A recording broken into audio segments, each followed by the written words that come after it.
Raise your hand if you've ever said something like, "He likes coffee and tea," and then paused, sensing it sounds off.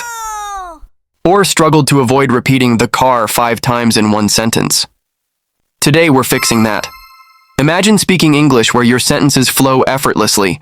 No repetition, no awkwardness. Ready? Let's unlock the secrets of ellipsis and substitution together.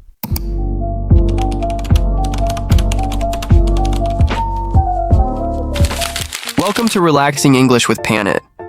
Today, let's talk about 2 powerful tools to make your English smoother and more natural: ellipsis and substitution. These aren't just grammar rules. They're the secrets native speakers use to avoid sounding repetitive. By the end of this video, you'll know exactly when to cut words and when to swap them out, without losing clarity. First, what's the difference? Ellipsis is about omission, dropping words when they're obvious. For example, she opened the window and sat down. We don't need to repeat she. Substitution is about replacement, like saying the red one instead of the red bag. Simple, right? Let's dive deeper. When you're connecting ideas with and but or, you can often drop repeated subjects or auxiliaries. Listen, he finished his homework and played games. We cut the second he because it's clear who we're talking about. Same with, they might visit Paris or stay in Rome. No need to repeat they might. Try it. Your sentences will instantly feel lighter. After the verb be, you can skip repeating adjectives or adverbs. For example, this route seems quick, but it isn't. We don't need to say quick again. It's implied. Another, she was happy yesterday, but today she isn't. Native speakers do this all the time. It's not lazy. It's efficient. Here's where it gets clever. With the same auxiliary verb like can or must, you can drop the rest. You must leave now, but I can't. The verb leave is understood. With different auxiliaries, I haven't called her, but I will. Call her is omitted, but still clear. And for past actions, she didn't apologize, but she should have. The word apologized, gone, but not forgotten. No auxiliary verb, use do, does, or did. He eats meat, but I don't.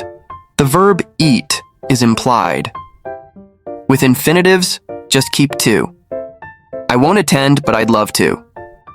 The full phrase attend is unnecessary. It's like saying I'm in without the extra words. Tired of repeating nouns? Use one or ones. Which cupcake? The chocolate one.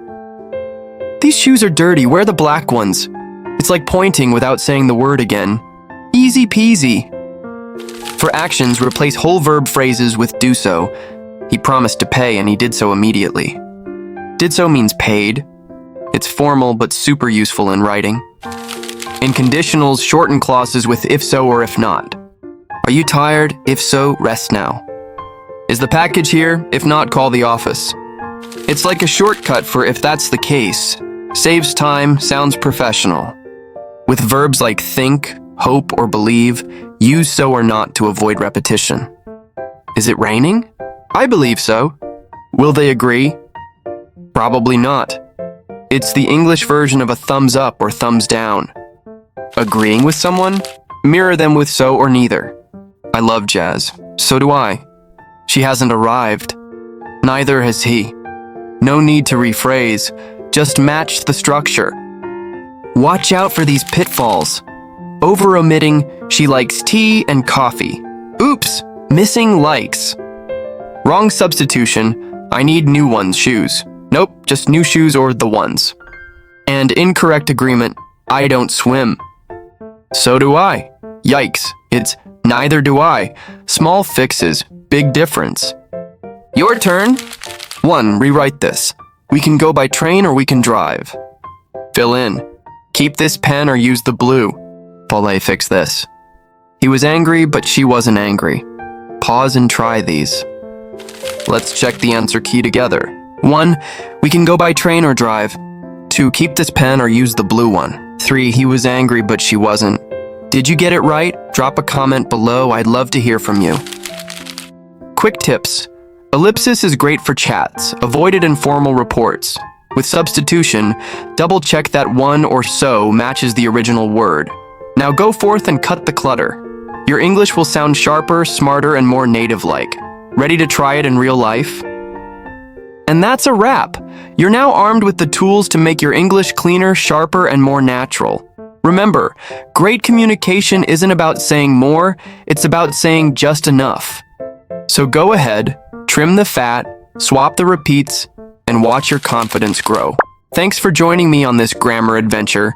You're now officially an Ellipsis and Substitution Pro. Keep practicing, and I'll see you in the next lesson. Happy speaking.